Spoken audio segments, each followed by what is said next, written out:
นอบน้อม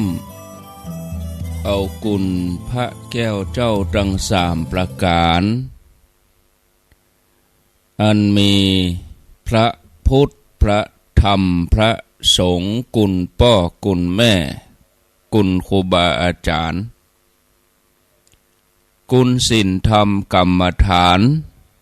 จงมาปกห่มรักษาครูบาอาจารย์พระเจ้าประสงค์ทุกรูปปกห่มรักษาป้อออกไม่ออกศรัทธาตั้นสาธุชนคนดีผู้สนใจใฝ่ในธรรมทุกท่านขอถวายความเคารพแสดงความนับถือพระมหาเถระพระเถรานุเถระเจ้าคณะพระสังฆาธิการครูบาอาจารย์เจ้าที่เปิดวิทยุฟังอยู่ที่วัดที่ว่าเวลานี้บ่ว่าจะเป็นหลวงพ่อหลวงลุงตุลุงตุปีตุน้องเปื้อนสหธรรมพระสงฆ์ทั้งหลายครูบาอาจารย์จุตนจุองค์ขอเจริญพรญาติโยมท่านสาธุชนทุกคนทุกท่านพ่ออุ้ยแม่อุ้ยนักศีลนักบุญเท่าแก่น้อยใจยิงทั้งหลายได้เวลาแล้วเนอได้เวลาแล้วถึงเวลาแล้วได้เวลาสำหรับการรับฟังธรรมะอันเป็นสาระประโยชน์ทางด้านพระพุทธศาสนานำธรรมคำสอนขององค์สมเด็จพระชินวรสัมมาสัมพุทธเจ้าได้มาปะมาพบมามาเล่าสู่บรรดาพ่อแม่พี่น้องพ่อออกแม่ออกพ่ออุ้ยแม่อุ้ยนักศีลนักบุญเท่าแก่น้อยจะยิงทั้งหลายทุกท่านแล้วไผที่ยังบ่ลุกเตื้อกะเกียมตัวลุกมาได้แล้วนึลุกมาได้แล้วตื่นมาได้แล้วญาติโยมท่านทั้งหลายหลับลุกเจ้ากินพักตังป่ายหลับลุกควายกินพักตังเก้าลุกเจ้าได้หลายลุกควายได้น้อยหลับลุกเจ้าเป็นเจ้าทั้งหลายหลับลุกควายปาเฮือลูกหลานเป็นหนี้เป็นข้าเน้อตื่นมาเหียเน้อลุกมาเหียเน้อลุกเน้อลุกเน้อลุกลุกลุกลุกลุกลุกตื่นตื่นตื่นตื่นตื่นตื่นได้แล้วลุกได้แล้วญาติโยมท่านทั้งหลายลุกเจ้าตื่นตัวเจ้าบัวกาบอาหันเยื่องนาพังพร้อมลุกขวายบ่ตันโหนตางกีดก้อมก้าตัวบ่ต้อมปุ่นอายจุงเก่งเข้าไว้อย่าไปฮื้อขวายต่อหน้าสบายจำไว้เน้อเจ้าจำไว้เน้อเจ้าอรุณสวัสดิ์ธรรมะสวัสดีสวัสดียามเจ้าญาติโยมท่านผู้ฟังทั้งหลายยินดีต้อนรับเข้าสู่รุ่งอรุณวันใหม่ปะกันเจ้านี้เป็นเจ้าของวันพุธที่7เดือนกุมภาพันธ์พุทธศักราช2567วันนี้เป็นวันเดือน4เหนือแฮม13ค่ำพร่ำว่าเป็นวันพุธกลางสัปดาห์แล้วก็เป็นสัปดาห์แรกของเดือนกุมภาพันธ์ มาปะกันในรายการเสียงธรรมแสงอรุณรายการเสียงธรรมแสงอรุณนี้ดำเนินรายการโดยอัตมภาพพระครูอภิวัฒนวิกรมวัดปากตังเจริญตำบลดอยหล่ออำเภอดอยหล่อจังหวัดเชียงใหม่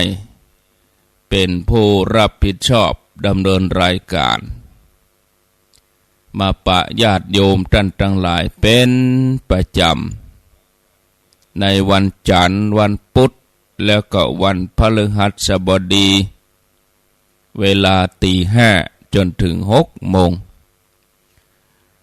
วันนี้อยู่ด้วยกัน2 ชั่วโมงเนื่องจากว่าเวลา6:00ถึง7:00นี่หลวงพ่อท่านพระครูวิสิตศิลาภรณ์เจ้าอาวาสวัดวังสิงคำหลวงพ่อท่านติดศาสนกิจต้องเดินทางไปเจริญพุทธมนต์สวดเบิกเนตรไข่ตาพระเจ้าเวลานี้ก็คงจะออกวัดไปแล้วที่วัดบวกคกใต้สารปี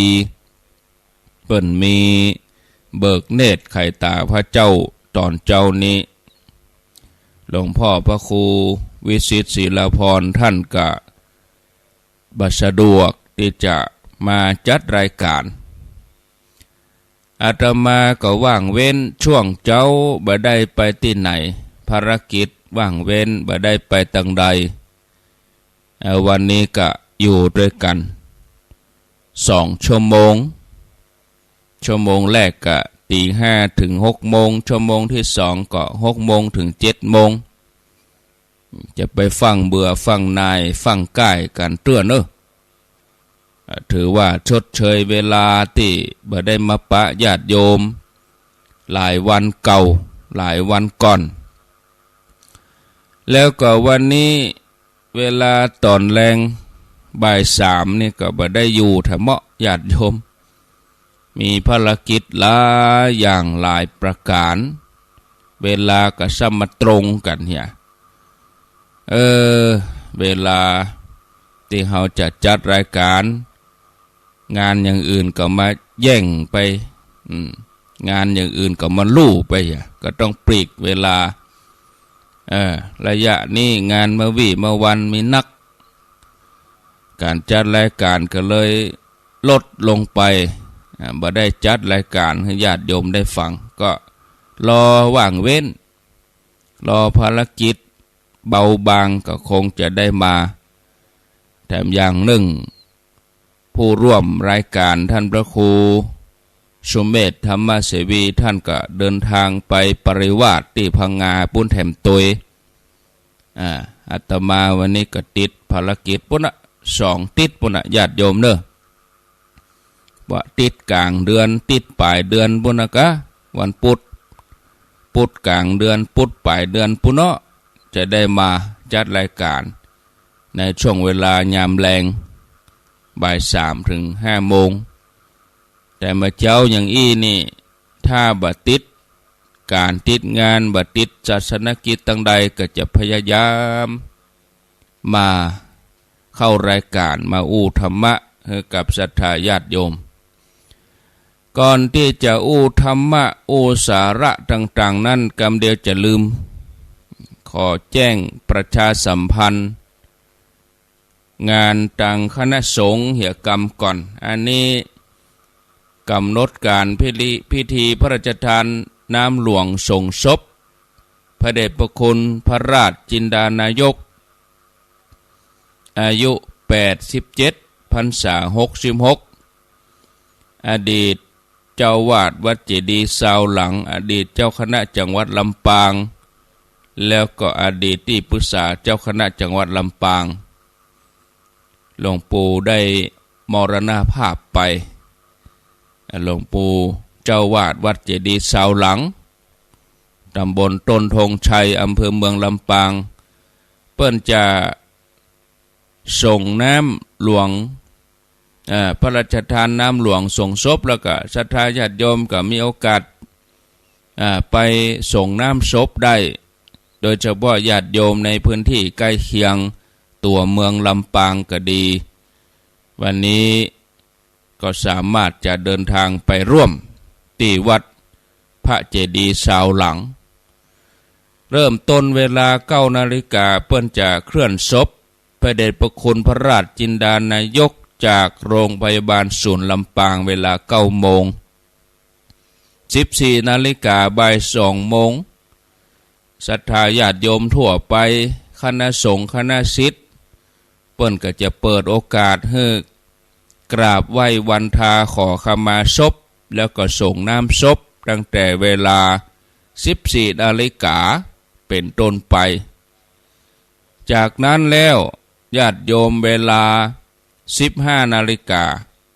เปิ้นจะมีพิธีอัญเชิญน้ำหลวงส่งศพมา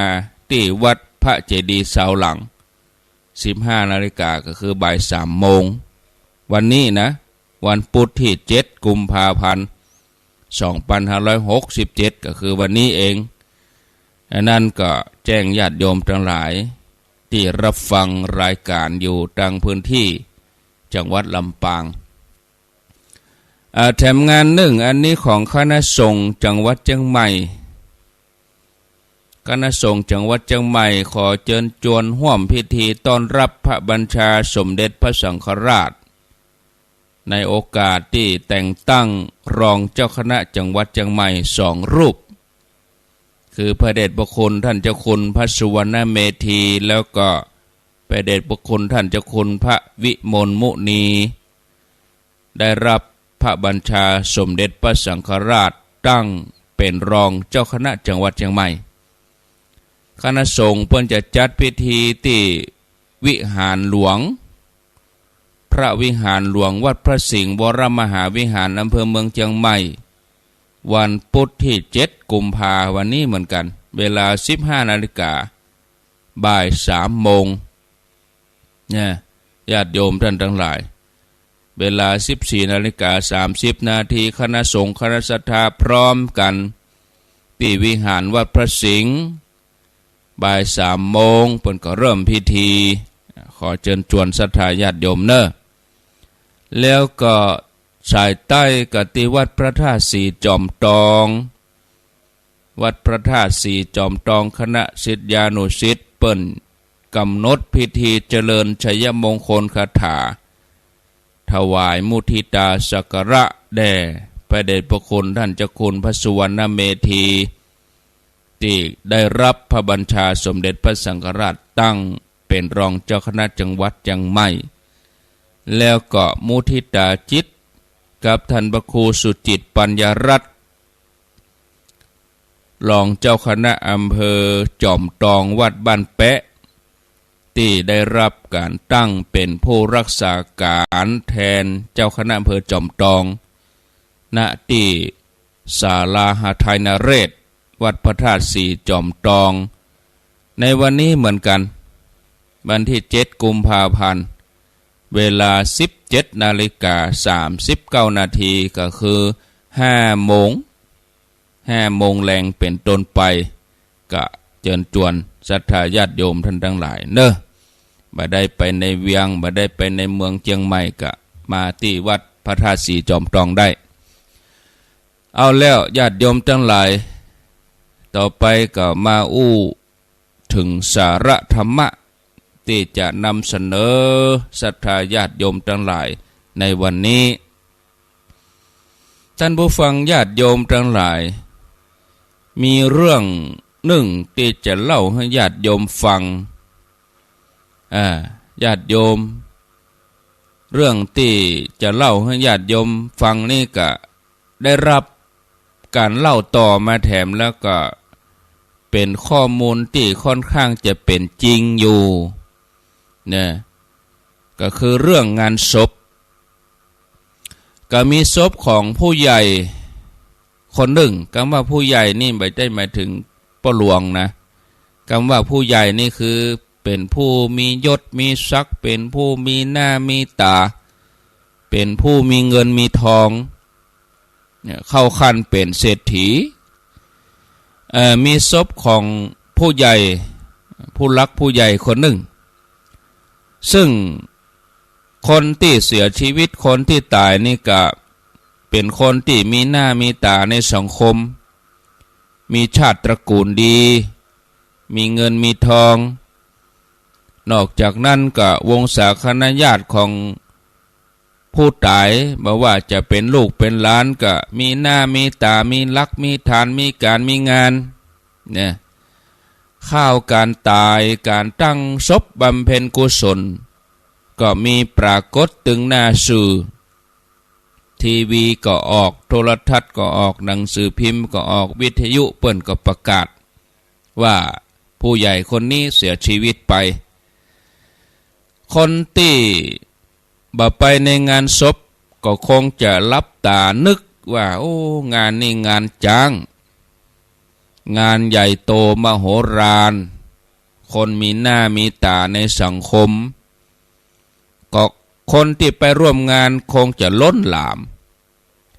แต่ความเป็นจริงแบบเป็นอย่างอันญาติโยม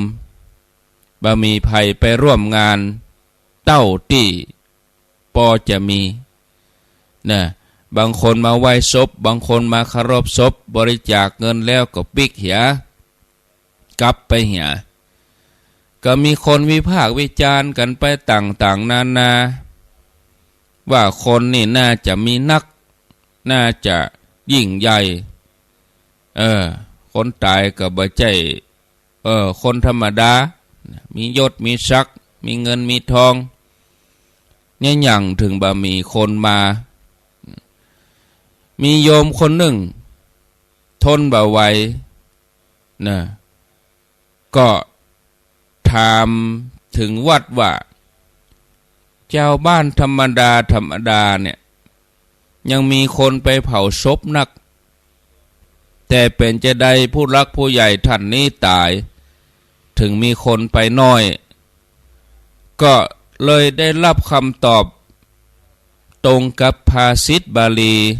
ปรากฏในพระพุทธศาสนาเหมือนกันว่าท่านังมิตานิคันทติผู้ให้ย่อมผูกมิตรไมตรีไว้ได้ก็มีอธิบายญาติโยมทั้งหลายว่าท่านผู้ใดภัยก็ตามเกิดมาแล้วหัดบำเพ็ญตนเพื่อเป็นคนเสียสละพ่องบ่หันแก่ตัวบ่มัวเมาบ่หลงกินบุญเก่าทำบุญเพื่อทานพ่องบำเพ็ญตนเพื่อเป็นประโยชน์แก่คนอื่นพ่องบำเพ็ญตนเพื่อเป็นประโยชน์แก่สังคมพ่องบ่ใจทำตนเป็นคนรับลูกเดียวหับอย่างเดียวเสียสละแบ่งปันเพื่อเปิ้นพ่อง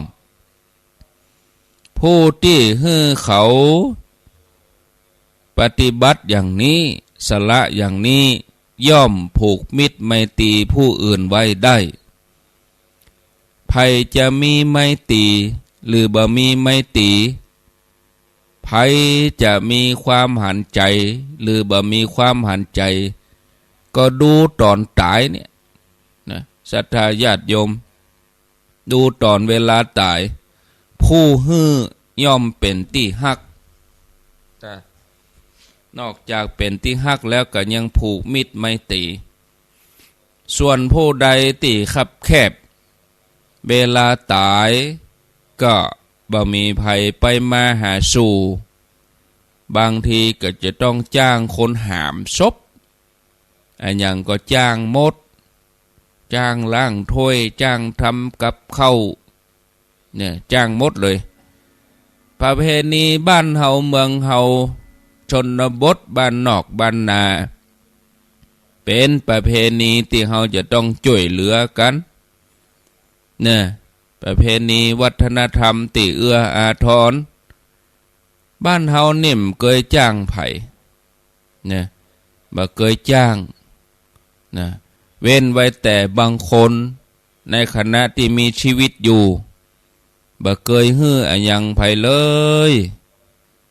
เวลาตายก็มีไผไปมาหาสู่แหละญาติโยมนะ แม้แต่คนหามศพก็จะต้องได้จ้างก็มี เพราะว่าตอนมีชีวิตนี่ไปหาไผนะเกิดว่าตัวเองตายศรัทธาญาติโยมฉะนั้นก็ขอเจริญพรญาติโยมให้รับทราบโดยทั่วกันถ้าไผเกิดว่าเวลาตายแล้วก็แล้วไปไผจะเอาไปอย่างใดก็แล้วแต่เขาเตอะอีนะจะปล่อยให้เน่าก็แล้วแต่เขาอีนะคิดผิดนะญาติโยม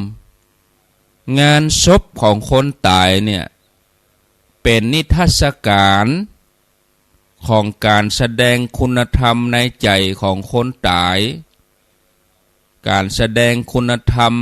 ของคนเป็นตัวว่าผู้ตายนั้นในขณะที่มีชีวิตเนี่ยได้ทำประโยชน์อันยังไหวพ้องเพื่ออันยังกับไผ่พ้องนะถ้ามีความเสียสละแบ่งปันก็ผูกใจกันไว้ผูกใจคนได้นักก็มีคนมาส่งศพนักไปเผานักแต่ถ้าบ่ได้ฮื้ออันยังกับไผ่เลยถึงแม้จะเป็นดารารูปร่างหน้าตาดีความหูดีมีเชื้อชาติดีมีฐานะดีสิ่งเหล่านี้บ่ได้เป็นปัจจัยดึงดูดให้คนตายไปสู่สุคตินะสิ่งที่จะทำให้คนตายไปสู่สุคตินั่นคือคุณงามความดีคือบุญกุศลคือจิตเมตตาคือความเสียสละต่างหากบ่ใช่อยู่ที่หน้าตาเพราะตายไปแล้วนี่หน้าตาพร้อมได้แล้วเนะหน้าตามันก็จะต้องแต่งย่องอย่างใดมันก็คือศพความหู้อย่างใดก็เข้าไปตัวเองได้ในร่องก็เป็นเพียงแค่ใบประกาศเอามายองไว้หลังร่องเหียเชื้อชาติดีอย่างใดฐานะดีอย่างใดก็เอาไปตัวเองได้สักอย่างฉะนั้นญาติโยมจะต้องฝึกหัดฝึกหัดฝึกปฏิบัติเสียสละแบ่งปันผูกมิตรไมตรีจะไปแปลงใจเป็นคนพาลคนพาลนี่มชอบฮื้อตาลนะ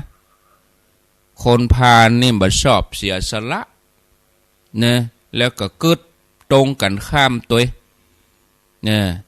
ท่านผู้ฟังญาติโยมทั้งหลายทุกชาติทุกศาสนาศาสดาทุกศาสดาสอนให้คนเฮามีความเมตตากรุณาเอื้อเฟื้อเผื่อแผ่ซึ่งกันและกันเพราะคนเฮาเกิดมานี่เป็นคนเหมือนกันลูกแต่บ่เหมือนกันก็ที่คนที่เปิ้นบ่สมบูรณ์เปิ้นอาจจะพิการไปบางทีคนบางท่านเปิ้นพิการกายแต่ว่าใจเปิ้นบ่พิการอีกก็มีนะคนที่เปิ้นพิการเปิ้นก็อาจจะเป็นภาระคนที่จะต้องเอาใจใส่ดูแลญาติโยมทั้งหลายลองพิจารณาพอตัวเฮาถ้าหมู่เฮาทั้งหลายหมอกมีกินมีใจเหลือกินเหลือใจเนี่ยบ่ช่วยเหลือเฉลี่ยเจียจานส่วนเกินแบ่งปันเสียสละโอ้ถ้าคนแต่ละคนมีความตระหนี่โลกนี้ก็คงจะระบมทุกข์ไปด้วยเสียงร้องครวญครางอย่างน่าเวทนาแต่คนเหล่านั้น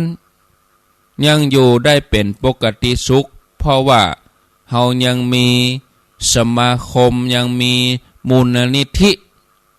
ยังมีสโมสรยังมีองค์กรทางศาสนาองค์กรหน่วยงานที่ยินดีในการให้ทานในการบริจา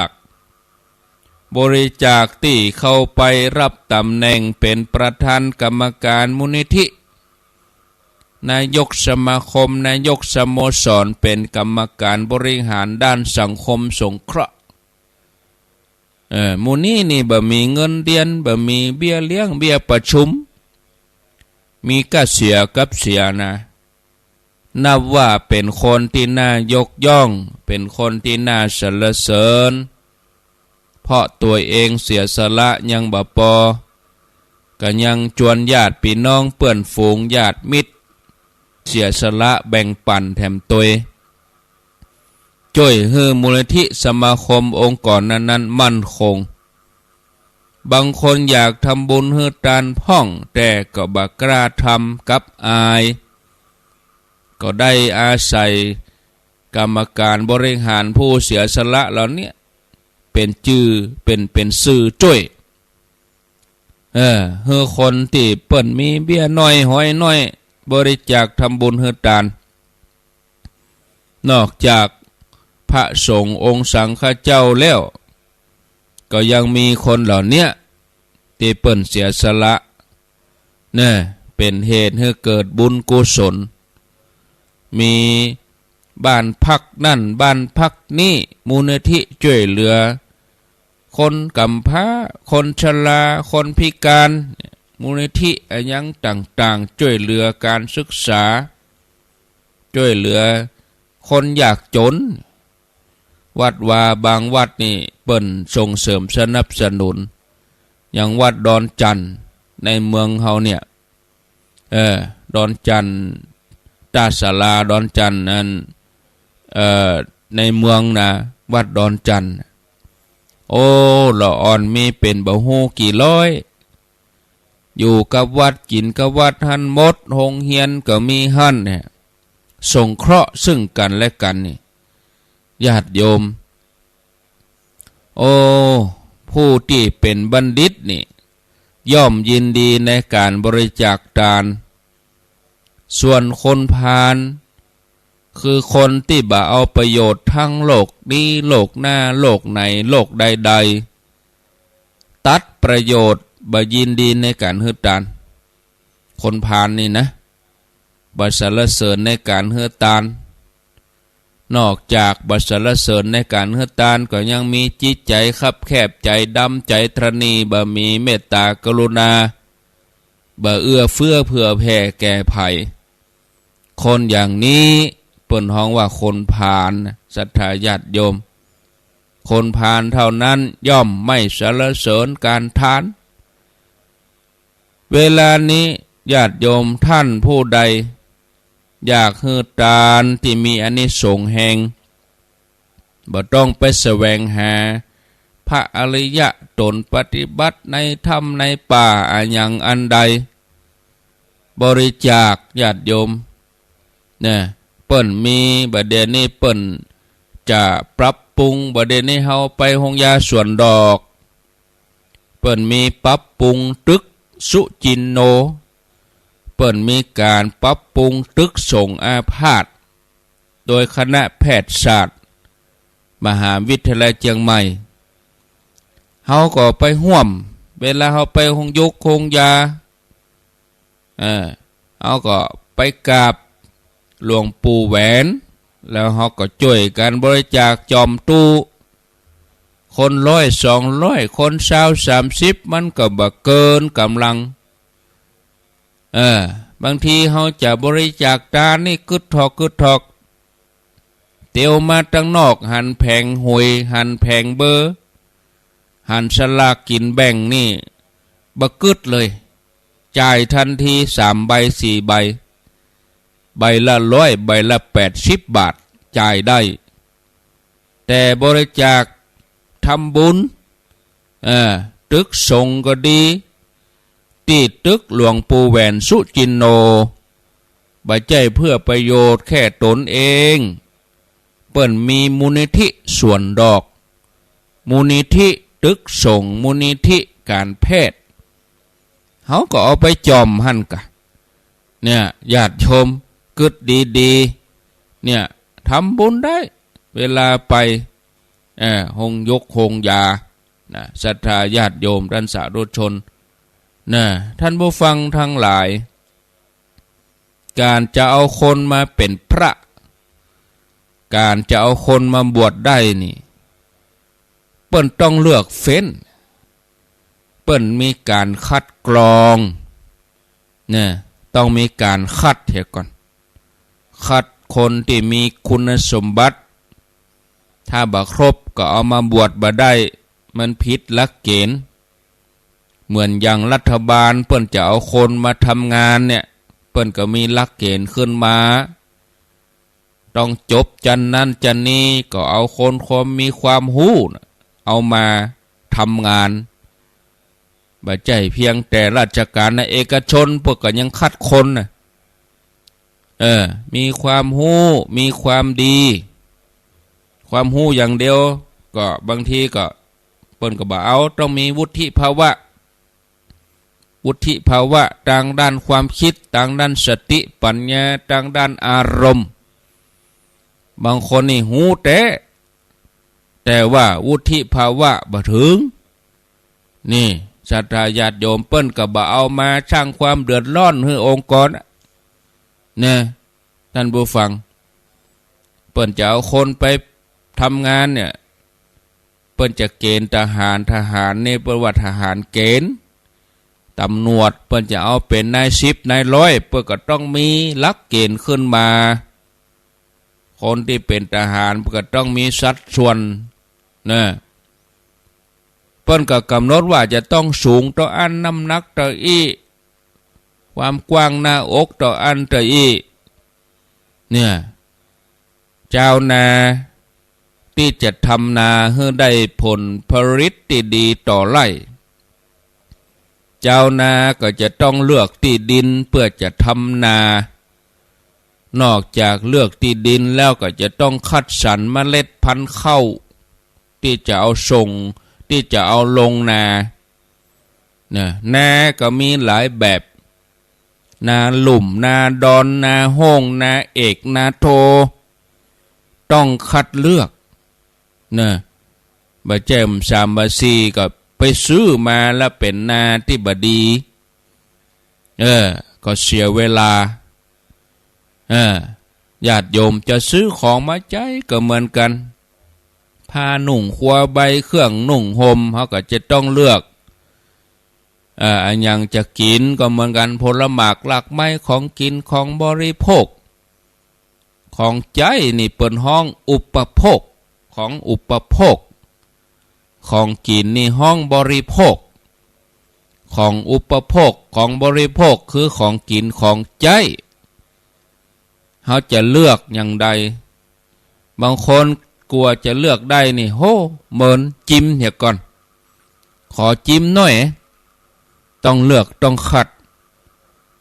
จะเอาคนมาเป็นกู้เป็นสามีเป็นภรรยาเลือกที่จะแต่งงานก็ต้องคัดเอาบ่ใช่ไปสุ่มเอาเนี่ยเหมือนเดียวกันการทำบุญให้ทานในพระศาสนาก็จะต้องเลือกเหมือนกันภาษิตบาลีรองรับไว้วิจยะทานังสุตตาคุปปัสสันติถังปัสสันทัดถังเนี่ยการเลือกคือเป็นอันว่าพระสุคตชงสรรเสริญเนี่ยในการเฮือตานี่ต้องเลือก3เลือกจะได้เลือก3เลือกนี่1เลือกของที่จะฮือตานว่าเป็นของดีได้มาโดยบริสุทธิ์2เลือกฮื้อในเวลาที่จะต้องฮื้อเนี่ยเวลาที่จะฮื้อเนี่ยเขาจะต้องเลือกฮื้อดีคือมีเจตนาดีถึง3การก่อนตานใจดีกำลังฮื้ออยู่ก็มีใจดีฮื้อไปแล้วก็ใจดีฮื้อมันดีถึง3อย่างนี้กาละคือเวลาฮื้อก่อนตานขณะตานหลังตานฮื้อมันดี3เลือกพระสงฆ์ที่จะฮับของตานจากเฮาเจ้านาถึงแม้จะคัดพันเข้ามาดีมีความหู้ดีฟ้าฝนดี แต่ถ้านาบดีมันก็ไม่ได้ผล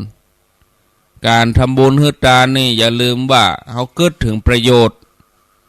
เนี่ยปุญญะเขตตังโลกัสสะพระสงฆ์นี่เป็นเนื้อนาบุญของโลกไม่มีนาบุญอื่นใดยิ่งกว่าเนี่ยญาติโยมผู้รับทายทานของเฮานั่นถ้าเป็นพระสงฆ์เป็นทักษิณบุคคลเป็นพระที่เปิ่นทำประโยชน์ทำหันผลทานของเฮาก็มีผลมีอานิสงส์ทำแล้วคนได้ใจทำแล้วเกิดประโยชน์นะศรัทธาญาติโยมอันนี้เฮาก็ทำเฮาก็ปฏิบัตินะศรัทธาญาติโยมท่านสาธุชนท่านผู้ฟังทั้งหลายพอเวลาประเด็นนี้นะพอเวลาแล้วก็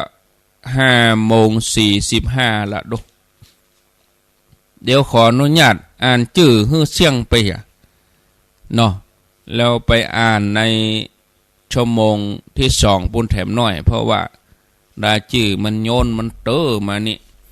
ก็ขอบคุณผู้ที่อุปถัมภ์ดูแลรายการเป็นประจำทุกเดือนเหี่ยก่อนวันนี้วันที่7ละความจริงต้องอนุโมทนาเป็นต้นเดือนแต่ว่าอาตมาก็บ่ล่ำได้เข้ารายการต้องขออาภัยก็ขอบคุณหลายท่านเนอะไล่เลี้ยงหลายท่านตั้งแต่โยมกนกพิษชัยนาล้านนาพันอำเภอฝางก็อุปถัมภ์รายการทุกเดือนนะการน้ำกับไฟกับอินเทอร์เน็ตเนี่ยหลายอย่างแม่จันเดินสายแม่เดินเพ็ญทิมบางแม่อมราวงแหวนแม่ครูเกษณีชัยเทพแม่การดาศรีเนตรแล้วก็โยมพัฒนันวิจิตรไพศาลแล้วก็มีโยม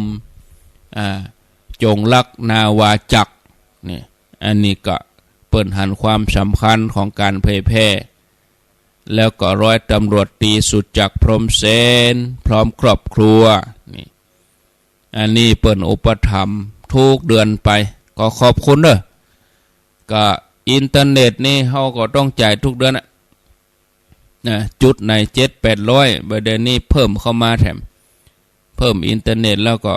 วางแล้วนี่ก็คอมลุไปตัวก็ซ่อมแหมสปะญาติโยมของวัตถุเหล่านี้มันเป็นวัสดุสิ้นเปลืองเนาะใจมันตึงวันโดมันก็ต้องรู้พ่องรู้ก็ได้แปลงก็ต้องเสี่ยงนะ แล้วก็ญาติโยมที่รับฟังสถานีห้วยตองซัก 98.75 นี่ก็ตึงแจ้งไปแล้วว่าตั้งแต่ปี67นี่ภาคกลางวันปิดเปิดเฉพาะภาคเจ้ากับภาคค่ำกลางวันปิดเพราะว่า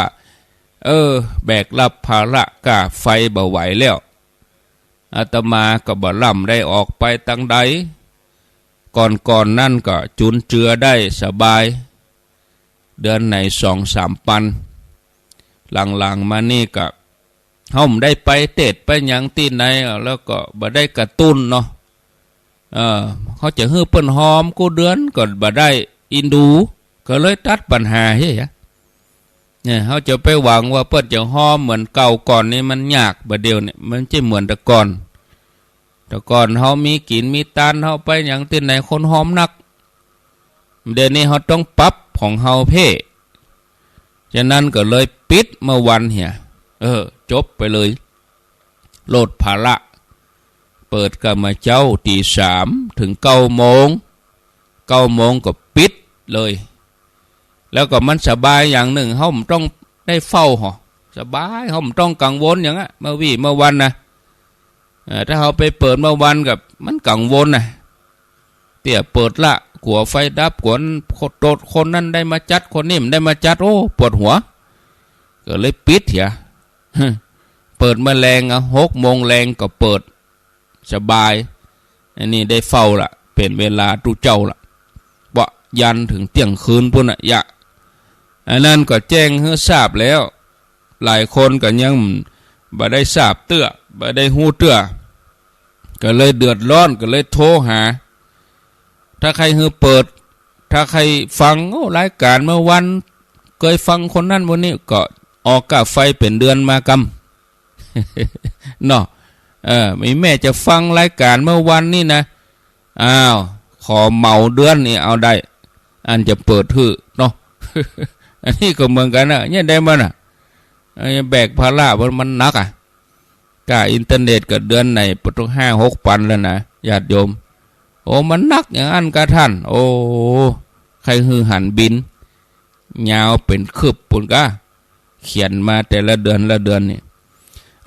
บอกว่าศรัทธาเขาจะนักใจก็ต้องอู้ให้ฟังนะอู้ให้ฟังแล้วก็ญาติโยมที่ฟังทางลำปางด้วยช่วยกันหอมสถานีบุญญาวาสนะโอ้ถ้ามีกาไฟก็จบเนอะปิดเหมือนอาตมาเนี่ยเหมือนอย่างนี้นะเปิดการายการธรรมะก็พอเนี่ยไฟมันกินตลอดอย่าเปิดมาเจ้าปิดมาค่ำอย่าญาติโยมไปให้ไปหอมถ้าได้ไปตั้งในเวียงก็ไปแหว่หอมหันได้หรือจะหอมกับผู้จัดรายการสถานีลำปางหันได้ครูบาอาจารย์กู้โตนเนนตุยเจ้าหน้าที่ดีเจทำฮูตี้ก็ไปมจรหันท่านผอ.ก็ได้ท่านพระครูศรีธรรมบัณฑิตหรือว่าไปหาหลวงปู่ไปหาหลวงพ่อพระครูอุดมศิริทัตน์วัดตาชมปล่อยศรีภูมิมาเปิ้นเปลี่ยนหลังคาวิหารเนอะวัดศรีภูมิมาญาติโยมจะไปให้ไปหอมอยู่ในเวียงก็ขอเจริญพรได้อาตมาก็ยังกึดใจจะทำบุญกับหลวงปู่เปิ้นเปลี่ยนหลังคาวิหารวัดศรีภูมิมาก็เอามันเว้นงานก่อนเนาะแล้วงานที่วัดบุญญาวาสแล้วก่อนก่อยกึดกันไปแล้วก็เมืองฝางเพิ่งก็จะมีปอยหลวงเนอะลวดทำบุญอายุวัฒนมงคลหลวงพ่อพระครูสุจิตานุรักษ์วัดพระบาทอุดม21 มีนา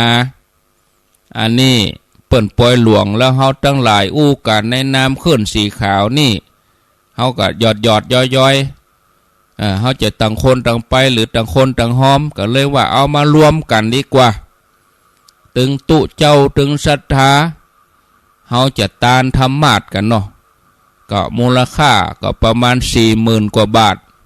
เหลือจากนั้นเฮาเอาปักเป็นต้นตานธรรมาสให้เป็นชิ้นเป็นอันในนามเคลื่อนสีขาวเฮาเนอะดีกว่าเฮาไปหอมคน100-200มันแบบเป็นชิ้นเป็นอันนะ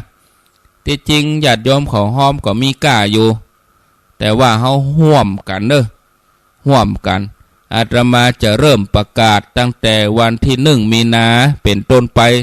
แต่ช่วงนี้เกริ่นนำอู้จ่าให้บ่ได้บอกกล่าวไว้นะบอกกล่าวไว้ก่อนเนาะเอาข่าวสารมาอู้ให้เสียงเหตุกรรมเนาะอันนี้ตั้งลำปางให้เสียงไปเหตุกรรมก่อนวันที่20นี่เนิ่ทางสมาคมนักจัดรายการวิทยุนครลำปางนะเปิ้นจะทอดผ้าป่าโครงการช่วยเหลือผู้ยากไร้ผู้ป่วยติดเตียงในพื้นที่จังหวัดลำปางเปิ้นจะทำบุญทอดผ้าป่าที่วัดบรรพตสถิตในวันอังคารที่20 กุมภาพันธ์เวลา 10 โมงของสมาคมนักจัดรายการวิทยุกระจายเสียงนครลำปางก็เชิญชวนเนอร์โดยท่านพันโทชูเกียรติมีชมท่านนายกสมาคมแล้วก็ผู้จัดรายการแถมหลายๆคนร้อยตรีรัตดากันชาติอุปนายกนายนฤทธิ์อรุณศักดิ์อุปนายกโดยแล้วก็หลายๆคนร่วมด้วยช่วยกันก็เชิญชวนเนอะศรัทธาญาติโยมที่ฟังรายการนี้วันที่20 กุมภาแล้วก่อนที่วันที่20ก็วันที่17 กุมภาพันธ์นี่นะญาติโยมอันนี้งานของวัด มิ่งเมืองมูลงานวัดมิ่งเมืองมูลท่านพระครูสิริธรรมบัณฑิตเปิ้นก็เริ่มตั้งแต่วันที่15ละ15กุมภาพันธ์2567มาเจ้าก็บวงสรวงมีซอเนอะมีซอวันค่ำวันที่15วันที่16ก็หัววัดหัววาทำบุญตลอดทั้งวันแล้วก็วันที่17เวลา9 โมงเป็นต้นไปเปิ้นก็จะมีพิธีพระสงฆ์เจริญพุทธมนต์เปิดป้ายพระพุทธมิ่งมงคลมุนีสีเขลางเนาะก็เชิญชวนเนอะเปิดอาคารพิพิธภัณฑ์ประเพณี12 เดือนล้านนาเนาะเชิญชวนเนอะศรัทธาญาติโยมอันนี้ก็คือทำบุญสมโภชกับป้อยหลวงนั่นเองนะป้อยหลวงที่วัดมิ่งเมืองมูลวัดมิ่งเมืองมูลตำบลพิชัยอำเภอเมืองลำปางท่านพระครูสิริธรรมบัณฑิตได้ฝากประกาศมาอันนี้ก็ทางคณะสงฆ์จังหวัดลำปางคณะศิษยานุศิษย์กำหนดให้มีงานพระราชทานเพลิงศพหลวงปู่พระราชธรรมลังการอายุ94 พรรษา 74อดีตเจ้าวาดบุญยวาดวิหารพระรามหลวงอดีตที่ปรึกษาเจ้าคณะภาค6เริ่มวันที่26 กุมภาพันธ์แล้วก็พระราชทานเพลิงศพวันอาทิตย์ที่3 มีนาคมที่ลานพิธีเมนชั่วคราววิทยาลัยสงฆ์นครลำปางปุ่นเด้อเปิ้นจะทำบุญที่ปุ้นที่เมนชั่วคราววิทยาลัยสงฆ์นครลำปางตำบลศาลาอำเภอเกาะขาปุ่นนะเจิญจวนเสียงบ่ใครมีละดูก็ชั่วโมงละเสียงหายเดี๋ยวเติมน้ำกันถ้าอู้ต่อเนื่องนี่รับรองเรียบร้อยมันผูกได้จัดละเนี่ยญาติโยมบางท่านก็อู้แลจัดติ๊กก็เนี่ยมันบ่ได้พักเหมือนรายการเพลงดูรายการเพลงนี่อู้3-4 นาทีเอาเพลงขั้น2 เพลงพักละอย่างรายการธรรมะนี่มันอู้ต่อไปติ๊กดูไปได้พักอย่างนอกก็ต้องพักเหตุกรรมก่อนฟังไรนี้ไปไหนเต้นเด้อก็เดี๋ยวก้อยมาปะกันเนาะจะเลินพร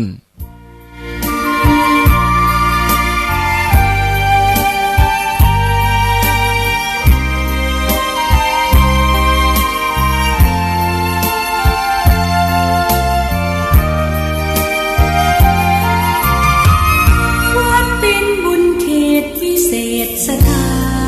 นเหมือนทิพย์วิมานของหมู่ประชาสะอาดรื่นรมด้วยร่มเงาไม้ได้ร่วมศรัทธาสมเป็นศาลาแหล่งพักพึ่งใจ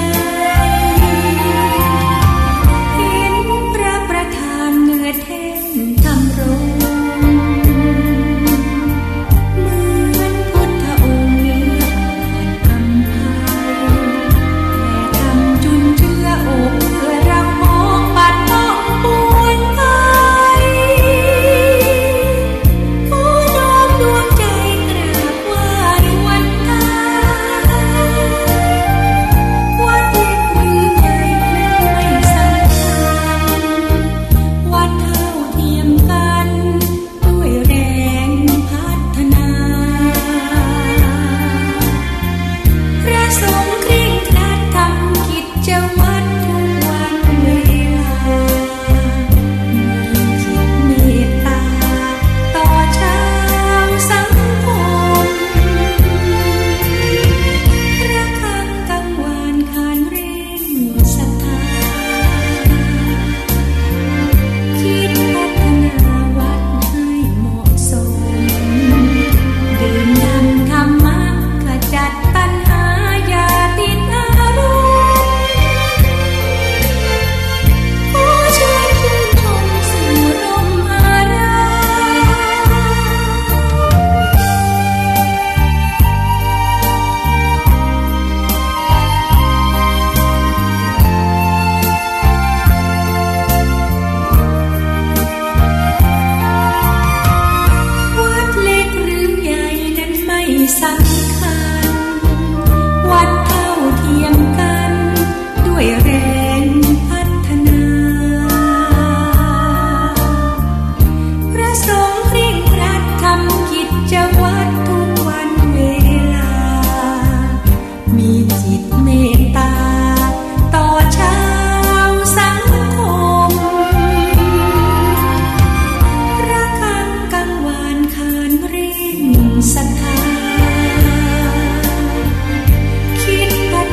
ขอเชิญพุทธศาสนิกชนทุกท่านร่วมพิธีพระราชทานน้ำหลวงอาบศพพระราชจินดานายกอายุ 87 พรรษา 66 อดีตเจ้าอาวาสวัดพระเจดีย์เสาหลังพระอารามหลวงอดีตเจ้าคณะจังหวัดลำปางอดีตที่ปรึกษาเจ้าคณะจังหวัดลำปางณวัดพระเจดีย์เสาหลังพระอารามหลวงศาลาสิริกตัญบุญประชาสรรค์ตำบลต้นธงชัยอำเภอเมืองจังหวัดลำปางในวันพุธที่ 7 กุมภาพันธ์ 2567 เวลา 9 นาฬิกาเคลื่อนศพพระราชจินดานายกจากโรงพยาบาลศูนย์ลำปางเวลา 14 นาฬิกาคณะสงฆ์คณะศิษยานุศิษย์และพุทธศาสนิกชนกราบขอไหว้วันทาขอขมาศพและส่งน้ำศพในเวลา 15 นาฬิกาพิธีพระราชทานน้ำหลวงส่งศพพระราชจินดานายกขอเชิญชวนพุทธศาสนิกชนชาวลำปางทุกท่านร่วมพิธีในวันพุธที่ 7 กุมภาพันธ์ 2567 ณ วัดพระเจดีย์เสาหลังพระอารามหลวง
นอบน้อม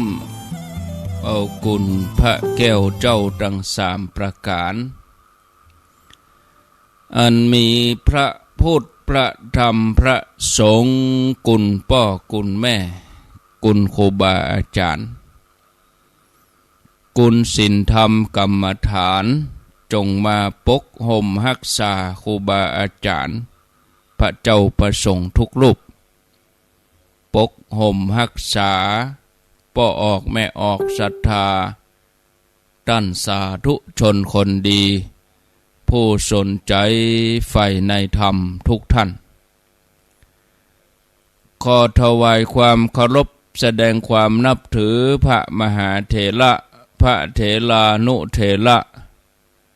เจ้าคณะพระสังฆาธิการ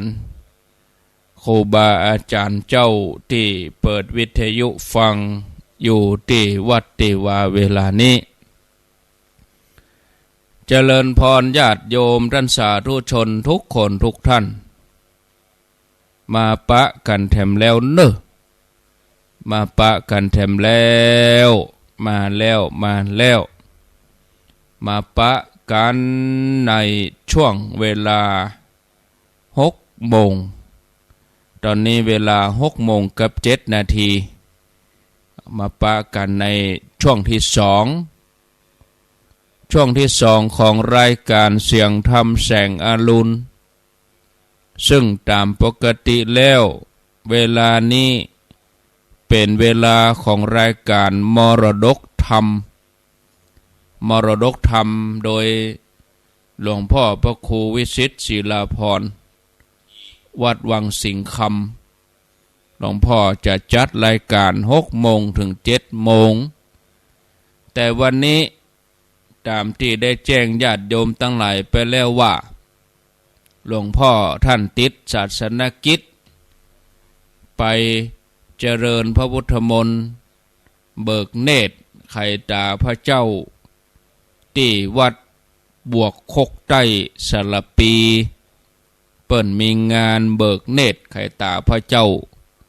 หลวงพ่อท่านบ่สะดวก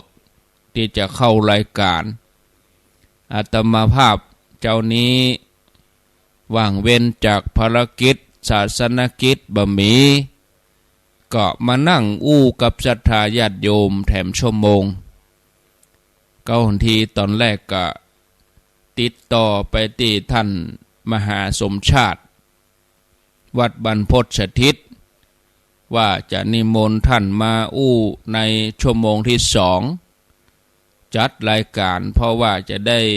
อู้รายละเอียดงานวันนี้ที่วัดพระเจดีย์ชาวหลังงานส่งน้ำหลวงส่งศพอดีตเจ้าคณะจังหวัดลำปางก็ติดต่อท่านไว้แล้วก็ท่านก็คงจะยุ่งงานอยู่เนาะเพราะว่าหลวงพ่อพระราชจินดานายกนี่หลวงพ่อเป็นอุปชาที่บวชที่เป็กฮือท่านสมชาติก็คงจะไปช่วยงานอยู่คงบ่สะดวกอาตมาก็ติดต่อเปิ้นไว้เปิ้นก็ว่าสะดวก6 โมงถึง7 โมงแต่ถึงเวลาแล้วก็เปิ้นคงจะไปงานอย่างอื่นแล้วเนาะก็เป็นหยังอาตมาก็จะอยู่กับญาติโยมไปจนถึงเวลา7 โมงเนาะไผที่ยังบ่ลุกเตื้อก็ลุกมาเหียนเด้อ6 โมงแล้วรับลูกเจ้ากินพักดังป่ายรับลูกควายกินพักดังเก้าลูกเจ้าได้หลายลูกควายได้น้อยรับลูกเจ้าเป็นเจ้าดังหลายรับลูกควายปาเฮือลูกหลานเป็นหนี้เป็นค่าเน้อตื่นมาเหียเน้อลูกมาเหียเน้อลูกเน้อลูกเน้อลูกตื่นได้แล้วลูกได้แล้วลูกเจ้าตื่นตัวเจ้าบัวกับหันเนื่องนาพังพร้อมลูกควายบ่ตันหนตางกีดก้อมก้าตัวบ่ตอมปุ่นอายจุงเก่งเข้าไว้อย่าไปฮื้อขวายต่อหน้าสบายจำไว้เน้อเจ้าจำไว้เน้อเจ้าอรุณสวัสดิ์ธรรมะสวัสดีสวัสดียามเจ้าญาติโยมท่านผู้ฟังต้อนรับทุกท่านเข้าสู่รุ่งอรุณวันใหม่วันนี้วันพุธที่7 กุมภาพันธ์ 2567แล้ววันนี้รายการเมื่อแรงบ่ได้เข้ารายการเด้อก็จะแยงพอก่อนจะบดีก็เล็งไปที่ตุลุงยองพุ่นหนะชดเชยจากที่บ่ได้มาจัดรายการหลายวันเนาะชดเชยกันกำกันไปบ่ตุลุงก็เน้นรักบ่เน้นรักก็ท่านมหาสมชาติเองวันนี้ตมาก็จะได้ไปหลายที่อยู่แล้วก็แต่คืนว่าจะบ่ได้ไปไหนครูเปิ้นโทรมาได้ไปอบรมเนนเปิ้นเข้ากรรมองค์เฮียนปริยัติธรรมขอกำเตอะมีไผมาคืนนี้นิมนต์ท่านอาจารย์บรรยงมากรรมก็จำเป็นได้ไปเข้าถึงวัดกับป4-5 ทุ่ม4 ทุ่มปลายเพียก็ตะว่าก็นั่งบรรยายไปก็ค่อยรับเหมือนกันนะแมลงมาหาวงับเกิดใจว่าวันนี้มันได้ไปไหนจะรับเจ้าไปอยู่เบิ้ลเมื่อคืนนี่แถมวันนี้เมื่อวันภาคเมื่อไงก็จะพักผ่อนเนาะไม่ใช่ว่าได้พักเก่ามันทำนั่นทำนี่ปัดกวาดเจ็ดถูทำนั่นทำนี่เขาไม่ได้อยู่เมินน่ะของบางชิ้นบางอย่างมันก็สกปรกบางอย่างมันก็ไม่ได้เป็นสัดเป็นส่วนวันนี้จะเคลียร์สถานที่เพียวขวะเพียวพัดเนาะทำความสะอาดกุฏิต้นไม้ต้นหยังได้ตัดได้แต่งได้เพียวคือมันเป่งมันโล่งเนาะก็ทำเหตุกรรมเป็นวันไปแต่ละวันเนาะเมื่อตอนก็จะไปในเวียงเดี๋ยววันพุธวันค่ำมันแถมวันค่ำเอาละยาวไปจนถึงพวกนั้นเนี่ยวันที่14พวกกันเนี่ยดู จะได้ย่างบอกวันที่14 กุมภา15ปุณกะพอหลายนี่นะไม่ได้เช้าปลายกับปอยหลวงจังไห้พุ่นแถมอ่ะก็ไปลืมเด้อเจิญตึงมดตึงหมูนี่ก็แล้วกันบางท่านก็จะว่าเปิ่นป๊อบบ่จวนเฮาก็คือจวนตึงหมูเนี่ยนะ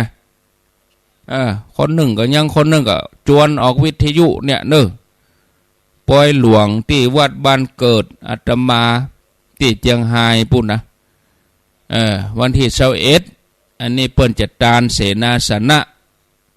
แล้วก็ควดการเข้าวันที่24 กุมภาเนอะขอโทษมันจะมีนะเดือนเนี้ย21 กุมภานี่จัดการเสนาสนะแล้วก็24นี่ควดการเข้าเนาะก็หมู่เฮาทั้งหลายก็จะไปวันที่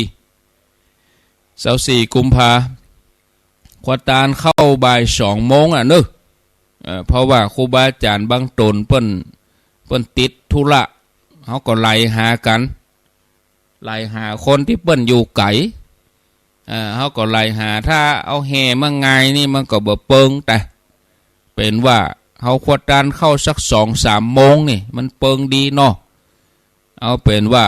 หมู่เฮาทั้งหลายครูบาอาจารย์ขึ้นสีขาวศรัทธาเฮาเนี่ยเด้อที่เขาเคยไปยกยอดชัดเจดีย์ที่เขาเคยไปบรรจุพระธาตุเจดีย์นะที่วัดดอนจันทร์เวียงป่าเป้า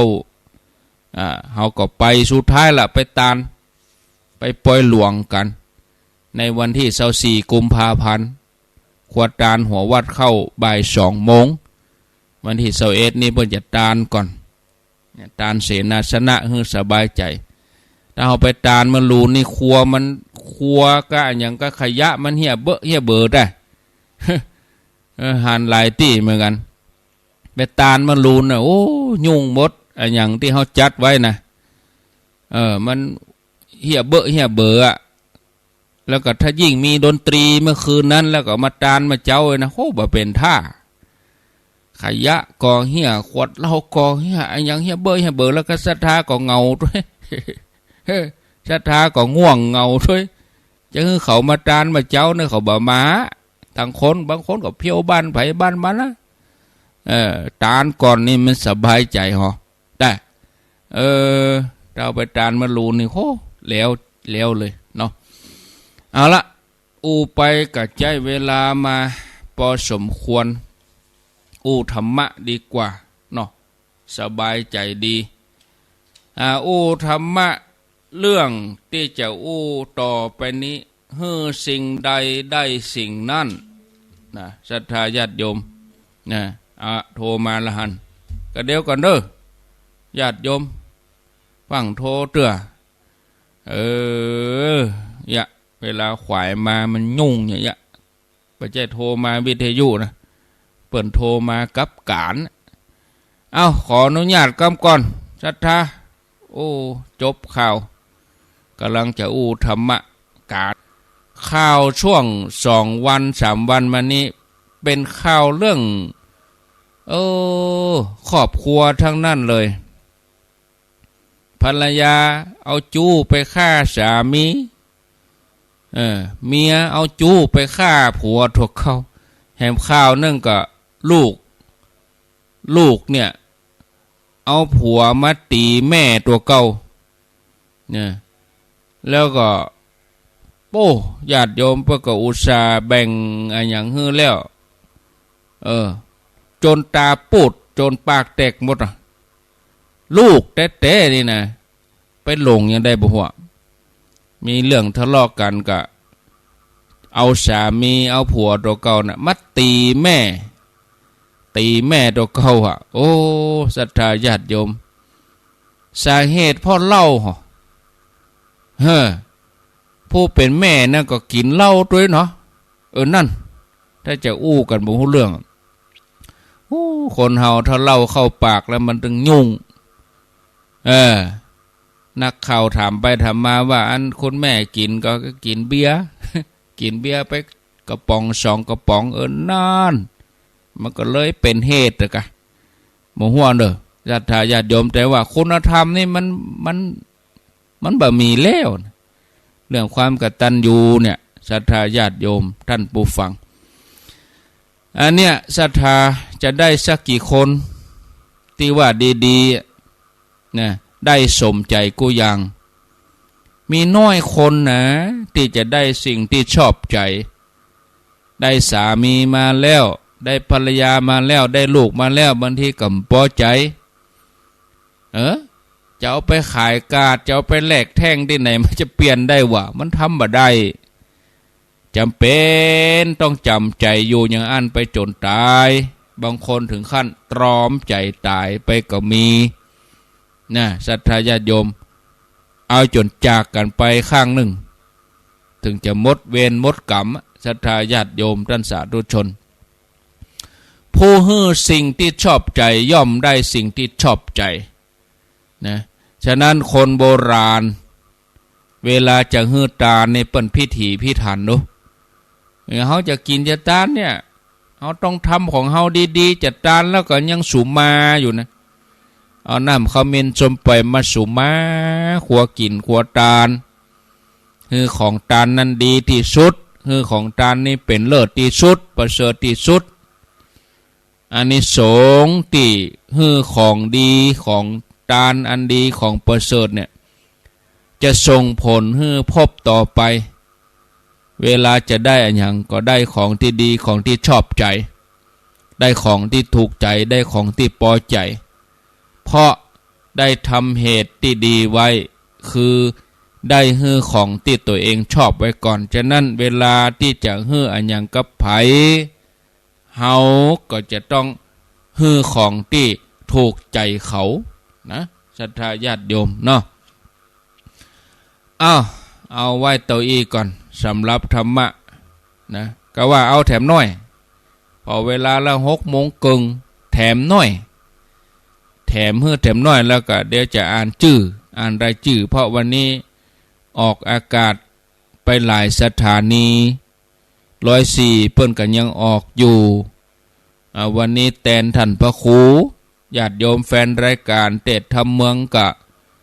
ให้เข้าใจเนอะหลวงพ่อเปิ้นติดธุระวันพวกก้อยมาฟังกัน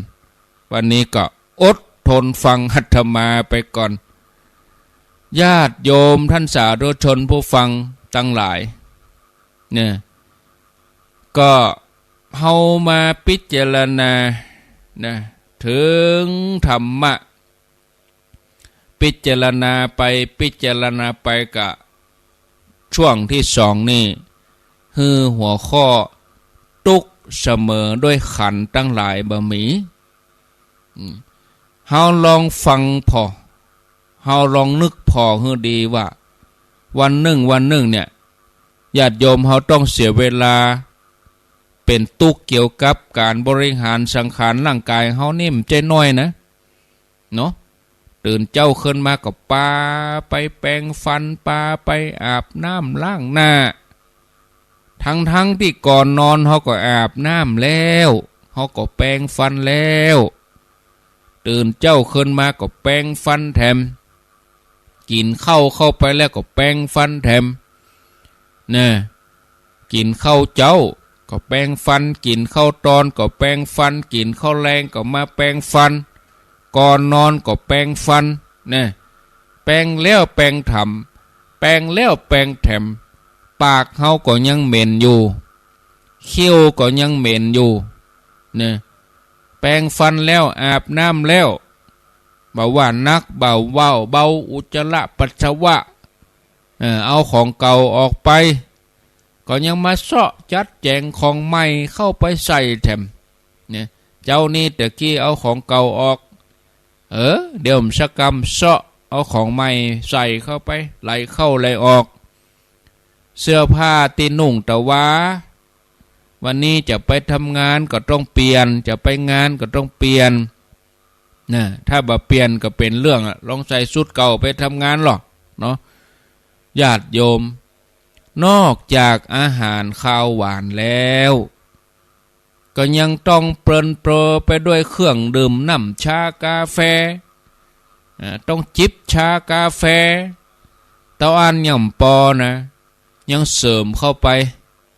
เป็นเหล้าเบียร์เป็นบุหรี่เป็นเมียงเป็นหมากไทยหมากฝรั่ง หมากเมียง เอากันฮือพร้อมเลยเอามาใส่ขันนี่บำรุงขันตัวนี้นะบางคนเข้าไปในห้องส้วมก็ยังอุตส่าห์เอาหูฟังไปเอาโทรศัพท์ไป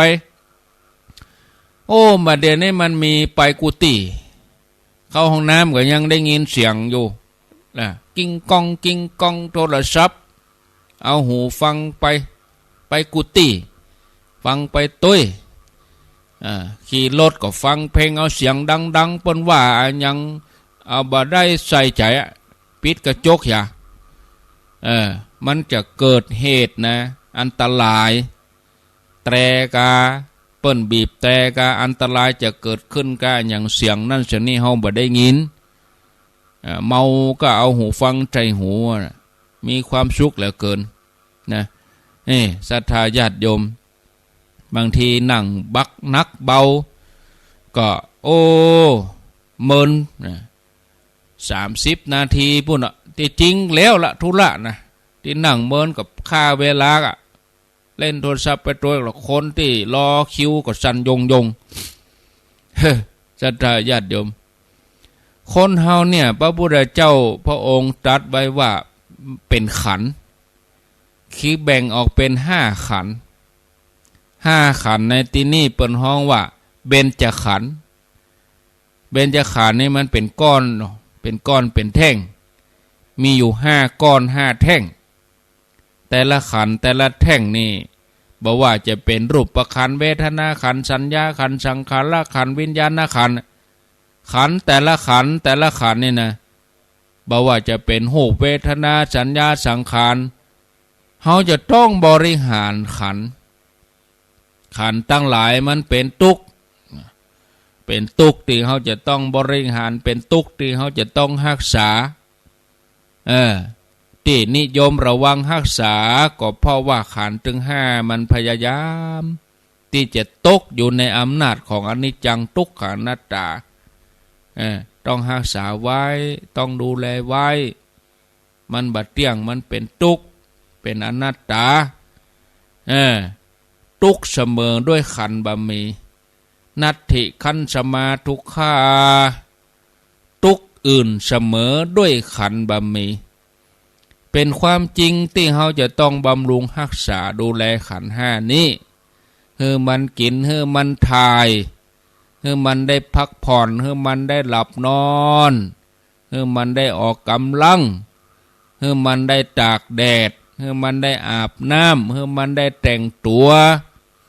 นะขันธ์บางขันธ์ก็จะต้องถอนออกต้องชำระ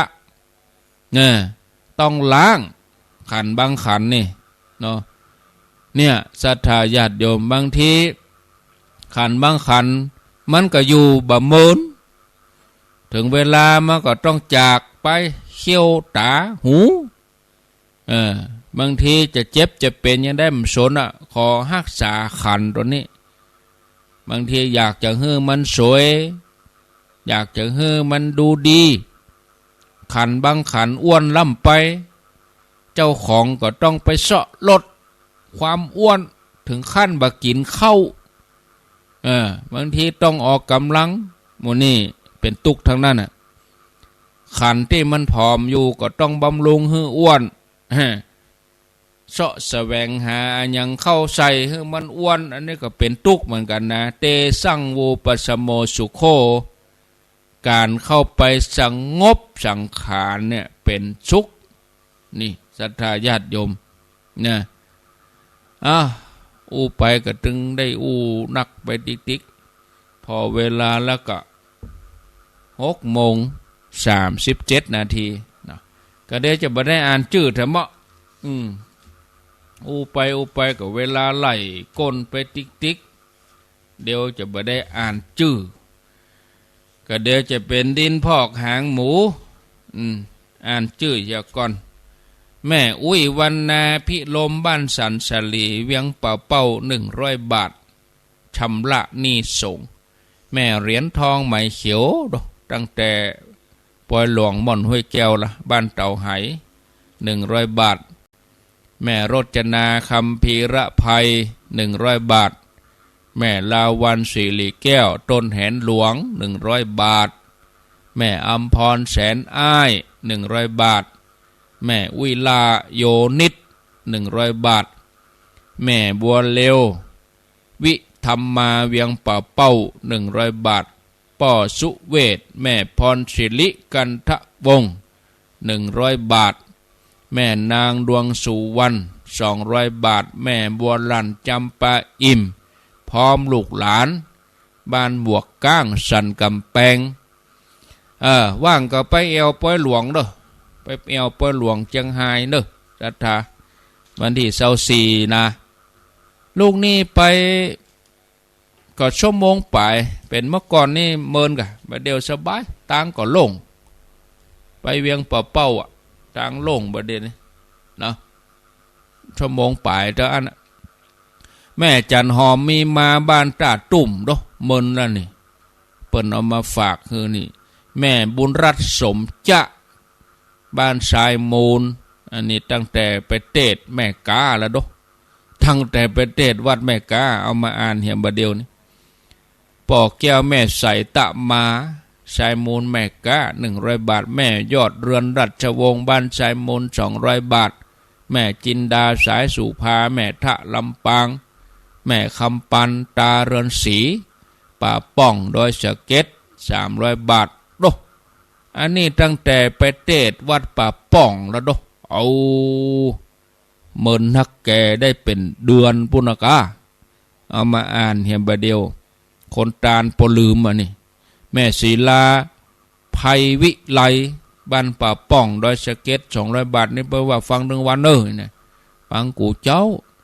ปรนองแม่แก้วพาแก้วชายา70 บาทแม่นิดกาวรีบ้านให้ดงเหนือปรนองแม่แก้วพาแก้วชายาทำบุญเจ้ากรรมนายเวรปอเกิดแม่เกิดแถม100 บาทอันนี้แม่สีเพนแม่สีเพนนี่เปิ้นอยู่แม่อายปุ้นนะเปิ้นส่งครัวส่งอย่างมาฮื้อสวัสดีปีใหม่วะอนุโมทนาทำบุญมาแม่สีเพนเนอะจำนวน500 บาททำได้งี้นะเพราะว่าสถานีเมืองฝางเปิ้นตึกเวลา6 โมงเนาะเอาเจ้าอี้ก่อนญาติโยมถ้าอู้ไปนักอู้ไปติ๊กกับเสียงตัวเก่าก็จะบะหมี่เนี่ยเบิดเมื่อคืนก็จะบะหมี่เสียงได้มาอู้หมเบิดจัดรายการเนอะเพราะว่าวันนี้เป็นวันพุธต้นเดือนอาตมาจะจัดรายการทุกวันพุธต้นเดือนเวลา20 ทุ่มถึง4 ทุ่มได้จัดรายการทุกวันพุธต้นเดือนแล้วก็เมื่อวันนี้ได้จัดนะมันต้องโทรหามันต้องบนโทรหาท่านยังจัดรายการบอกแล้วนะมี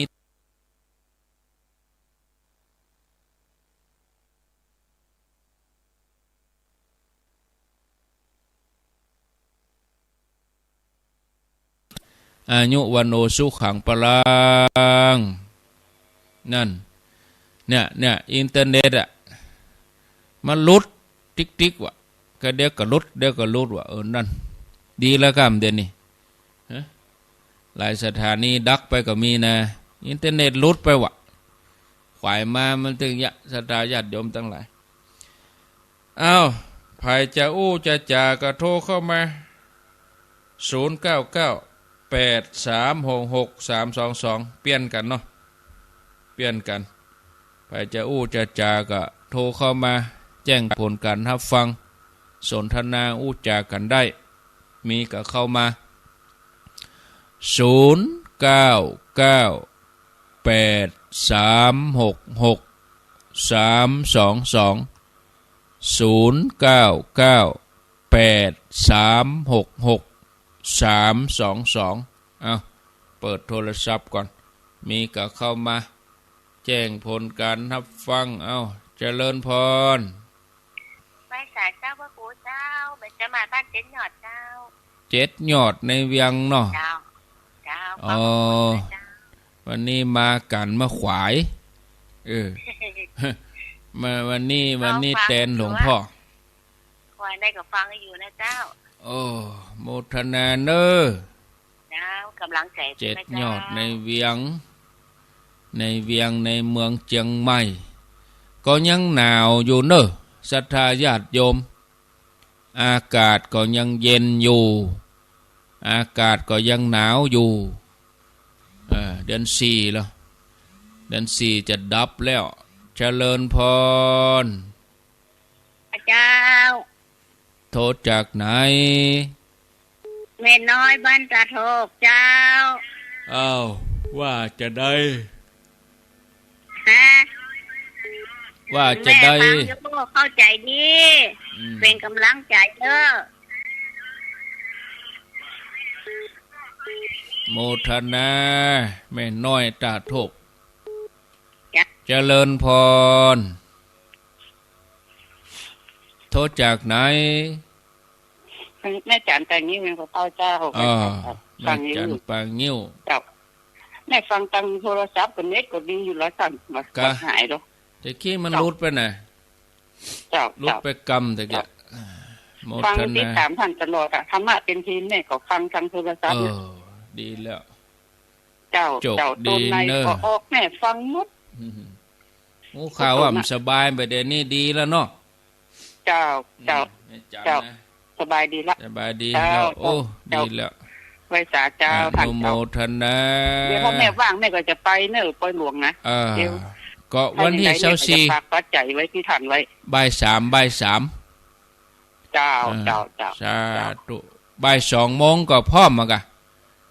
บ่าย2 โมงก็พร้อม0998366322อ้าวมีเข้ามาจะจะไผจะสนทนาจะสนทนาตอบถามปัญหาก็ได้มีเวลาแถม15 นาทีเจริญพรเจ้ากับภาษาเจ้าท่านพระครูว่าไปเลยกินน้ำอยู่วันนั้นวัดอันมันแก้วเจ้าอันแม่ก็ไปเจ้าโยมแม่ก็ไปเจ้าไงคำมูลกันหลายเนาะท่านเนาะโอ้ไผ่ได้ปะไผ่อะโตจำได้ปะท่านเนาะเฮ้ยปะท่านอาจารย์วันน่ะไทยเหรอปะท่านตะลุงให้เจ้าโมทนาเนอสองปู่เจ้าเจ้ากับไว้สาเจ้าท่านอาจารย์สายต่อไป0998366322ไปกับจิบน้ำไปนะโอ้ยถ้าไผ่จัดลวด2 ชั่วโมงนี่คือสุดยอดอาตมาขนาดชั่วโมงเดียวยังมอกระยะหลังมานี่ก็ร่างกายกับบ่ค่อยไหวละก็เว้นพ่องนะศรัทธาญาติโยมเว้นไปเมินกับคนเฒ่าก็โจมหะเหมาะเจริญพรนมัสการเจ้าท่านพระครูเจ้าว่าจะได้แม่ครูก็ไปหาท่อวันนี้มาฟังวันนั้นไปปัดตันว่าให้ตันไปสักกรรมเวลามันจวดกันไปจวดกันมามันมีโลดเนาะสาธุโมทนาเนอสาธุถ้าไผ่จะมาหาอีกก็ขอให้โทรมาเหี่ยก่อนจะไปว่าเสียงดวงเอานี่นะมีบุญกับนึงปะมีบุญกับได้ปะก็จะไปว่าเนอะถ้าบ่ปะก็จะน้อยใจให้โทรมาเหี่ยก่อนวันนี้วันนั้นท่านอยู่ก่อเบอร์เนี้ยโทรเบอร์เนี้ยเบอร์ที่บอกเนี้ย0998366322จะเลินพรไว้สาเจ้าโทรจากไหนลีเจ้าลี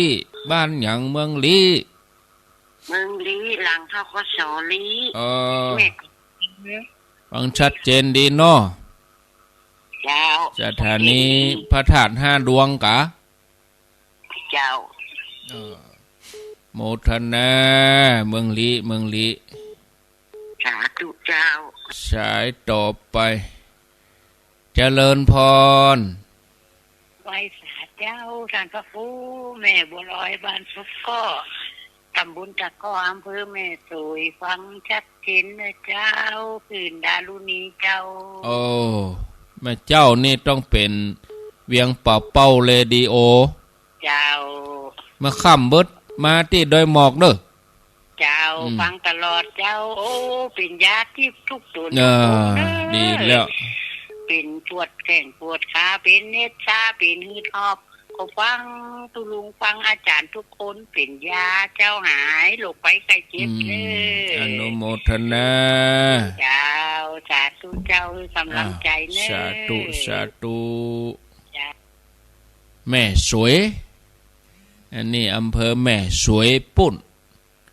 ฟังคลื่นของเวียงป่าเป้าเรดิโอของคุณดารุณี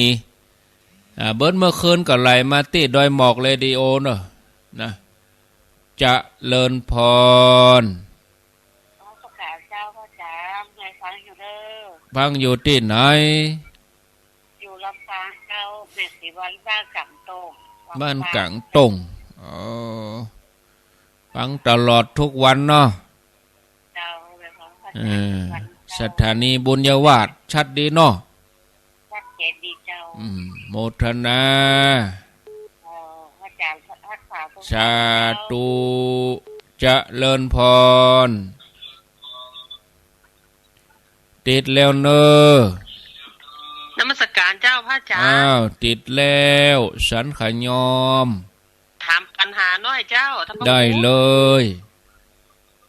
คนหูจักเปิ้นมีหลานแล้วเปิ้นไปต่างจังหวัดเปิ้นไปเลี้ยงหลานแล้วก็แม่นี่ติดเตียงอยู่บ้านแล้วมาเอาแม่ฟังลูกไปเลี้ยงหลานอีนี่ใครพระพระอาจารย์อธิบายว่าอันไหนดีนะเจ้าเจ้านมัสการนะเจ้า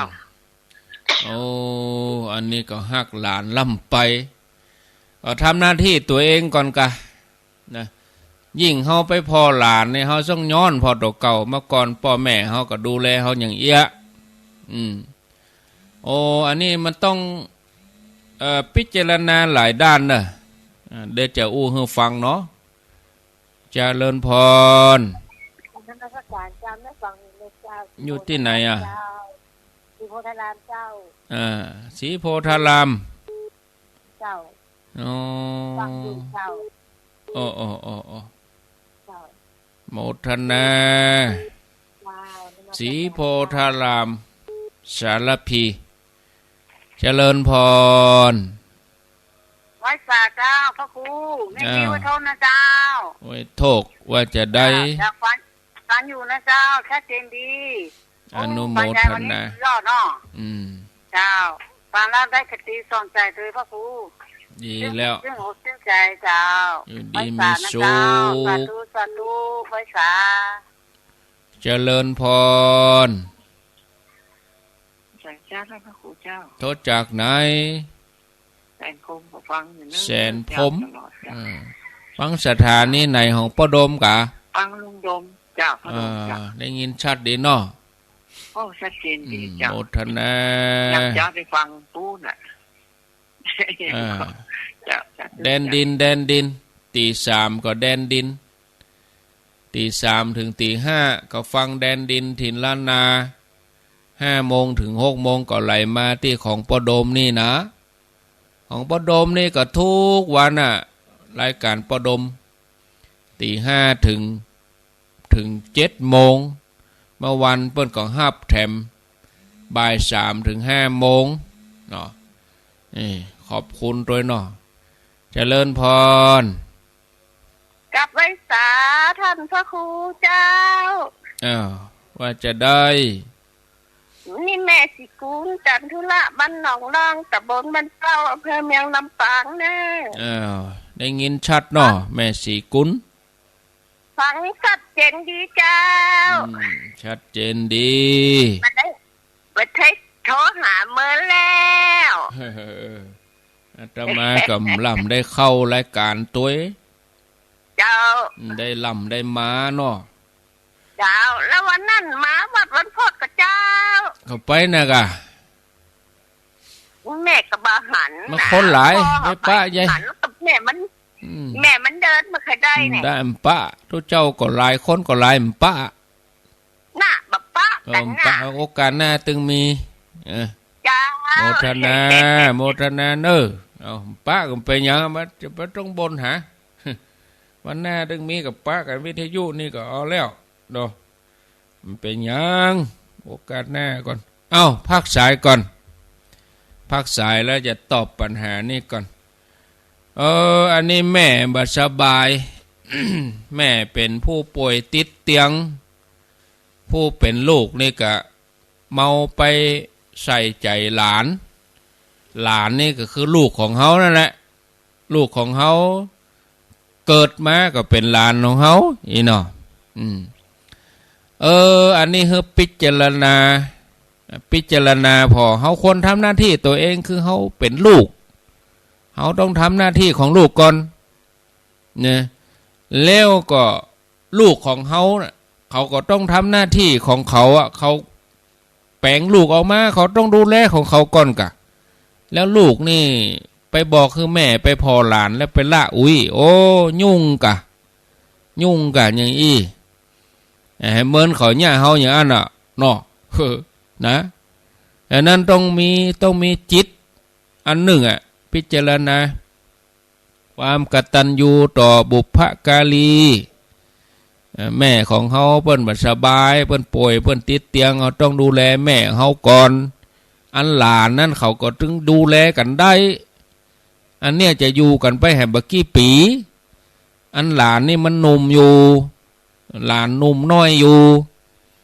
เขาหนุ่มอยู่โลเป็นละอ่อนอยู่เขาก็ดูแลได้ครับเบิร์นนะ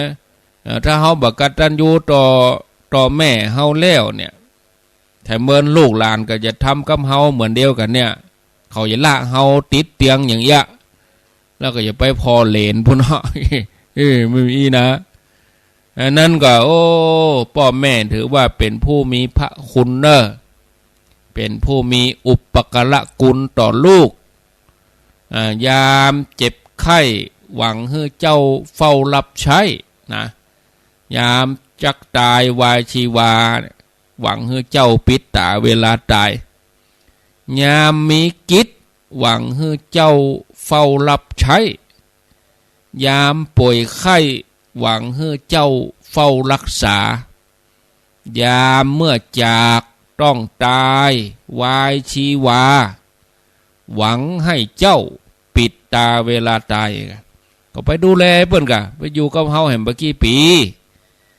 ยิ่งเป็นคนป่วยคนไข้ต้องดูแลใจใส่ดีๆเอาเป็นลูกเมื่อก่อนเราก็ทำเมื่อเฮาเนี่ยถ้าไปเอาไปพ่อหลานหรอเฮาฮักหลานยังได้กับพ่อแม่รักฮักเฮาอย่างนั้นไปเลี้ยงหลานนักเหลือพ่อแม่ตัวเองก็แบ่งเวลาเอาตั้งที่ดีก็ละอ่อนก็ลูกเขาก็ประเด็นนี้บ่ค่อยสบายไอ้แม่บ่มีเวลาไปมาพอหลานให้สูเนอไอ้แม่จะไปพอก่อนแบ่งหน้าที่กันกันให้ดีถ้าอย่างนี่วุ่นวายนะเนี่ยแล้วคนอื่นเพื่อจะตำนี้เฮานาบัดทำหน้าที่ของลูกปล่อยให้แม่เจ็บเป็นอยู่หั่นความฮักนี่มันก็ฮักอยู่ก็ฮักหลานก็ฮักอยู่ฮักลูกเจ้าบ้านฮักหลานเจ้าเมืองเนาะความฮักก็มีมันธรรมดาแต่เขาต้องแบ่งให้ถูกจัดสรรให้ถูกนะเอาละพอเวลาแล้วก็พอละเนาะพอสมควรแก่เวลานะศรัทธาญาติโยมท่านทั้งหลายเพื่อสถานีเพิ่นจะได้ตัดเข้าสปอตรายการของสถานีเพิ่นป้ากันแถมใหม่เบิดมาค่ำ 20:00 ถึง 4:00 อายุวันโนสุขังพลัง